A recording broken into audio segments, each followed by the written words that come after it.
Hello everyone, welcome back to my YouTube channel aspirant mom आवा। कैसे हो आप सभी? उम्मीद करती हूँ आप सभी बहुत ही अच्छे होंगे, स्वस्थ होंगे, मस्त होंगे और अपनी स्टडी अपने घरों में बहुत ही अच्छे ढंग से कर रहे होंगे।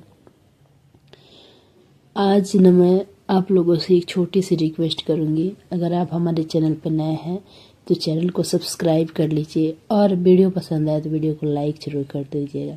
आज हम लोग इस वीडियो में बात करने वाले हैं कि 6 मंथ में किसी भी एग्ज़ाम को क्रैक कैसे करें, क्योंकि आप में से बहुत सारे लोगों के ये सवाल रहते हैं कि 6 मंथ में तो पॉसिबल ही नहीं है, क्योंकि 6 मंथ तो यूँ ही चला जाता है और जो भी यूपीएससी एस्पिरेंट है, बीपीएससी एस्पिरेंट है, वो उन्हें तो सालों साल लग जाते हैं और तब भी वो क्रैक नहीं कर पाते। तो सही स्ट्रेटजी से अगर आप अपना स्टडी करोगे, अपनी एग्ज़ाम की प्रिपरेशन करोगे तो आप ज़रूर से 6 मंथ में कंप्लीट कर पाओगे।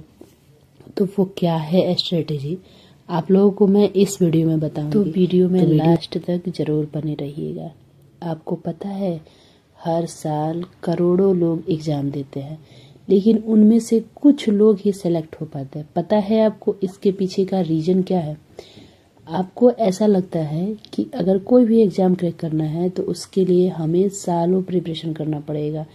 मैं आपको बोलती हूँ, अगर आप 6 महीने में सही ढंग से तैयारी कर लेते हो ना, तो आप किसी भी एग्ज़ाम को क्रैक कर सकते हो। चाहे वो आप एसएससी सीजीएल हो या बीपीएससी की तैयारी कर रहे हो, यूपीएससी हो या फिर किसी भी कंपटीशन एग्ज़ाम की तैयारी कर रहे हो। क्योंकि एक एग्ज़ाम को क्रैक करने के लिए पूरी अलग स्ट्रेटेजी होती है। सभी को ऐसा लगता है कि ज़्यादा पढ़ेंगे तो ही एग्ज़ाम क्रैक होगा, जो कि बिल्कुल गलत है। आपने इतने सालों से पढ़ाई की, लेकिन उसका आपको रिजल्ट नहीं मिल रहा क्योंकि आपको सही तरीका नहीं पता। तो हम इस वीडियो में जानेंगे कि कैसे सही स्ट्रेटेजी से हम किसी भी एग्ज़ाम को क्रैक कर सकते हैं। तो फ्रेंड्स, हम जिस भी एग्ज़ाम की तैयारी कर रहे हैं उसके लिए हमारे साथ में लाखों स्टूडेंट्स तैयारी कर रहे हैं। तो अगर ये जो 6 महीने हैं ना, इसमें से आप अगर 10 से 15 मिनट या फिर एक दिन वेस्ट करते हो तो आप ये बात ध्यान रखिएगा कि जब आप टाइम वेस्ट कर रहे हो ना, तो उस टाइम में हजारों लोग पढ़ाई कर रहे होंगे जो कि आपको पीछे छोड़ देंगे। तो ये माइंडसेट आपका होना चाहिए कि आपको अगले 180 दिन एक भी मिनट या फिर एक भी दिन आपको वेस्ट नहीं करना है। तो अपने आप से बहाने मत मारना कि आज मैंने पढ़ाई क्यों नहीं की, क्योंकि आज मेरे को कोई काम था या फिर आज मेरा पढ़ने का मन नहीं कर रहा है। ऐसे बहाने दोगे तो आप कभी भी किसी भी एग्ज़ाम को क्रैक नहीं कर पाओगे। तो सबसे पहले फर्स्ट स्टेप ये है कि नो एक्सक्यूजेस। फिर उसके बाद में सेकंड स्टेप आता है, सबसे मोस्ट इम्पोर्टेंट ये है कि आपको ये लग रहा है कि करोड़ों लोग हैं, मेरा कंपटीशन लाखों लोग से है, तो मैं कैसे सेलेक्ट हो पाऊंगी? तो आप अपने आप को एक ही बात कि आप भी इंसान हो और जो इंसान सेलेक्ट होगा वो भी आप ही के जैसा है। उसके पास में कुछ अलग नहीं है, वो भी आप ही के जैसा है। बस आपको खुद के ऊपर विश्वास रखना है कि मुझे तो बस एक ही सीट चाहिए, मुझे 2-4 सीटें थोड़ी ना चाहिए, मुझे तो केवल और केवल एक ही सीट चाहिए। तो आप अपने आप से हमेशा पॉजिटिव चीज़ बोला करो कि आई कैन डू इट, क्योंकि आप एक ऐसे स्टूडेंट हो जो कि बहुत ज़्यादा मेहनत करता है। अगर आप सही डायरेक्शन में 6 महीने के लिए मेहनत कर लो तो आप उस एग्ज़ाम को आसानी से क्रैक कर पाओगे। और अगर आप पॉजिटिव बोलते हो तो उससे होने ये है कि अगर पॉसिबिलिटी 1% भी है तो एक बार वो चांस लेकर के देखो, क्योंकि जो आप बोलते हैं वैसी ही चीज़ें होती है। इसलिए आज आप मुझे कमेंट भी करके बताइए। आप लिखिए yes I will do it. आप जिस भी एग्ज़ाम की प्रिपरेशन कर रहे हो ना, और जिस भी एग्ज़ाम को आप क्रैक करना चाहते हो, ये आपको अंदर से पॉजिटिव मोटिवेशन देगा। आपको पढ़ने का मोटिवेशन देगा। अब इसके बाद में आता है नंबर 3 स्टेप, जो कि बहुत ज़्यादा इम्पोर्टेंट है। किसी भी एग्ज़ाम की तैयारी के लिए बहुत सारे स्टूडेंट क्या करते हैं, जब एग्ज़ाम की तैयारी करते हैं तो वो क्या करते हैं, बुक पढ़ने लग जाते हैं या कोचिंग में जो उनको पढ़ाया जाता है वो पढ़ने लग जाते हैं।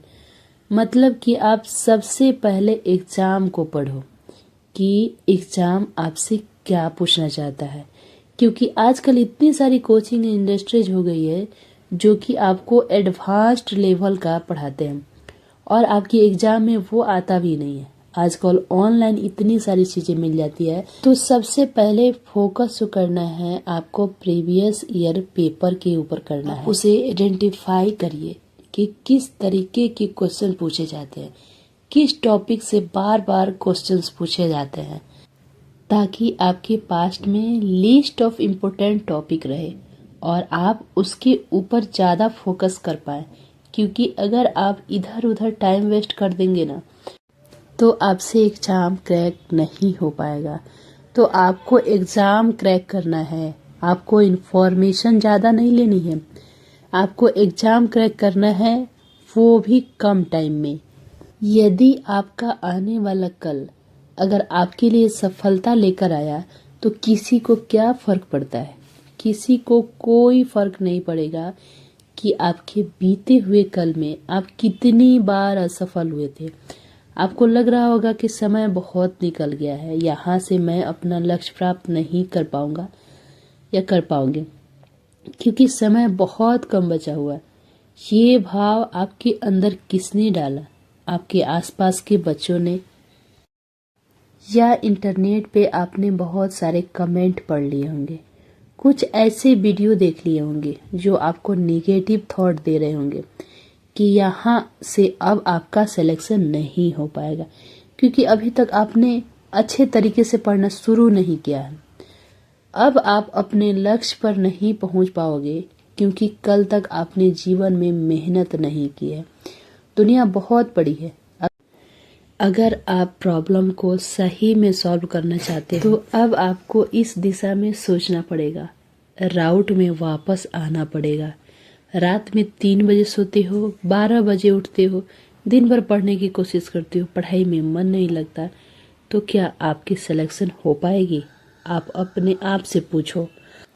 लाखों लोग जॉब के लिए फॉर्म फिलअप कर रहे हैं, लेकिन उनका सिलेक्शन क्यों नहीं हो रहा? पता है क्यों नहीं हो रहा? क्योंकि वो सारे लोग नौकरी पाने के लिए पढ़ रहे हैं। नौकरी पाने के लिए पढ़ोगे जाहिल रह जाओगे, सीखने के लिए पढ़ो, बहुत बढ़िया तरीके से सुंदर से पढ़ोगे, आपके अंदर स्किल्स डेवलपमेंट होगा। आप अपना एक मेजर वायर करिए कि आपको ये काम क्यों करना है। आप ये जरूर ध्यान रखिए कि कंसिस्टेंसी ही आपकी चाबी है इस एग्जाम के लिए या किसी भी एग्जाम के लिए। इवन आप थोड़ा थोड़ा पढ़ो, लेकिन कभी गिव अप मत करो, क्योंकि गिव अप करना बहुत आसान है। बहुत लोग सोचते हैं अरे यार नहीं होगा, बहुत मुश्किल परीक्षा है। अगर आपने एक एग्जाम से गिव अप कर लिया ना तो गिव अप करने की आदत लग जाएगी। एक चीज जो आपको फोकस करनी बहुत ज़्यादा जरूरी है, दिमाग पे फोकस करना है। दिमागी संतुलन भी बहुत ज़्यादा जरूरी है। मेंटल प्रिपरेशन और रिलैक्सेशन रिवीजन भी इम्पोर्टेंट है, लेकिन आपका मेंटल सेट भी बहुत ज़्यादा ज़रूरी है। आप ये बात याद रखो, इस स्टेज पे कॉन्फिडेंस बनाए रखना है। आप अपने आप को कॉन्फिडेंस लूज कर दोगे ना तो आपका वेल प्लान्ड हो जाएगा।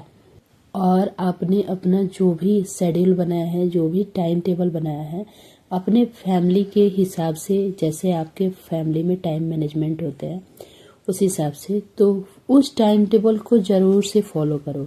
आप अपने सामने जैसे टेबल पे जहाँ पे भी पढ़ते हो आप वहाँ पे उसको चिपका दो, ताकि आपकी बार बार उस पर नज़र जाए और आपको ये लगे कि अभी हमें फ़ोन नहीं चलानी है, हमें टाइम वेस्ट नहीं करनी है, हमें इधर उधर की बातें नहीं करनी है, हमें बस पढ़ाई करना है।